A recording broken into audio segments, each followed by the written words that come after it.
So what is trauma anyway? While there are different types of trauma, which we'll talk about later in this mini-series, the easiest way to define trauma is this. Trauma is an emotional reaction to something that's either disturbing or scary.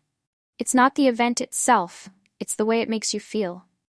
Trauma can come from things like a car accident, losing someone or something you really care about, being bullied at school, or even being bullied at home. When something like this happens, your brain doesn't always know how to deal with it. According to therapist Deborah Vinall, trauma happens when your brain can't file away a bad memory, so it sticks to you, making it feel like the thing is still happening, or like it could happen again any second. This is why you might suddenly feel scared or upset when you hear a sound, smell a scent, or see something that reminds you of what happened.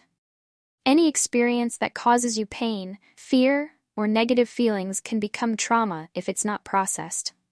And different types of trauma can affect everyone differently. Some experiences are easier to handle, but others can feel so intense that it's hard to move forward. The first thing you need to understand is that your feelings are totally normal. Your mind and body are trying to process what happened, and that takes time. The bad news is, most of us don't know how to process these feelings. We might try to ignore them or believe someone when they tell us that feeling anything at all is bad. But when we don't deal with those emotions, they can get stuck and cause more problems later. The good news is, you can heal from trauma, but you don't have to do it alone. It's kind of like breaking a bone. You wouldn't just ignore that, right? Whether it's a therapist, a friend, or even just finding good videos online, getting support can make a big difference in helping you process what's happened in your life. So what's the next step? Find your tribe.